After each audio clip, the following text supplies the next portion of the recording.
Thank you very much. Your Excellency, the President, Uhuru Kenyatta, Your Excellency, Mama Margaret Kenyatta, the family of His Excellency Daniel Toroitich Arap Moi, Your Excellency, the Deputy President, distinguished fellow mourners, I bring my condolences, those of the Karugu family, and indeed those of the great people of Nyeri County. I'm deeply honored this afternoon to speak on behalf of the millions of the Nyayo era children, or those who we call ourselves Watoto wa Nyayo. I was a little 8-year-old girl when I met a man with a tall, towering frame, a man whose presence was as intimidating as it was friendly, a man who held the highest office of the land, the President Daniel Toroitich Arap Moi.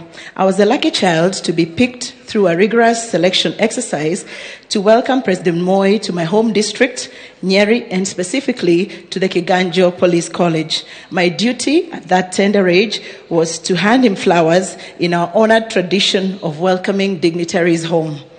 That small encounter of a little girl presenting flowers to the President of the Republic became the beginning of a journey down a long road paved with incredible kindness, genuine human compassion, and love. His Excellency, President Moi, immediately assumed the role of a father figure in my life, and he took up the cost of educating me by offering to pay my school fees throughout my schooling years. I still remember with deep nostalgia the very first day when I met His Excellency the President. As soon as I handed him over the flowers, he invited me to breakfast and he treated me to some sumptuous mbuzi ribs that were extremely tender. During this king's breakfast, I was asked, "What would you like me to do for you, little girl?" And he asked, "What would you like?" "Anything." I innocently responded that since he was the biggest person in the country, he should remove Kiswahili as a subject in my class. As a little girl, I had a good justification. I argued with the President that at home we spoke in Kikuyu and in school we spoke in English. Further on, I wrote all my exams in English and therefore I could not understand what the need of Kiswahili was. I thought a presidential decree against Kiswahili would be a masterstroke. The President smiled broadly and at my obvious childish request, and of course, I had to explain to my parents why I never thought of greater requests to the President, like the request of a Kambugonda. Those who don't speak French, Mugonda is a parcel of land where I come from. As for my Kiswahili request, that was never granted. It became a central part of my academic progress assessments carried out by Baba Moi himself during my annual visits to State House, where he would start by asking me, "Bado unacheza na masomo?" It is that small encounter in Kiganjo that began a life-transforming moment for the little girl from a little village called Nyarivo in Nyeri, who now stands in front of you, having recently attained a doctorate degree, to mourn a loving father, a faithful mentor, a devoted teacher, and a caring children's president. I celebrate President Moi for his proven, genuine, big heart that made possible my education and that of many other children across the Republic. I celebrate this extraordinary leader who consistently demonstrated his commitment to education, especially that of the girl child. And I stand here in front of you today as living proof that his noble efforts and his noble endeavors were never in vain. My Baba Moi, as I fondly called him, today rests in absolute peace, having, in the sunset of his blessed life, watched many of his children, nurtured directly by him, grow into effective citizens. He rests in peace, knowing that that little village girl from Nyarivo pursued not only the highest limits of education, but also has chosen to live a life of public service as Deputy Governor of Nyeri County. He rests proud, of the replication of this story, a story that begins with President Moi's authentic compassion, genuine passion for education, and undisputable commitment of the cause of the girl child. I am only one, perhaps a mouthpiece, of thousands, if not millions, of Kenyans who share similar stories of how Baba Moi transformed their lives.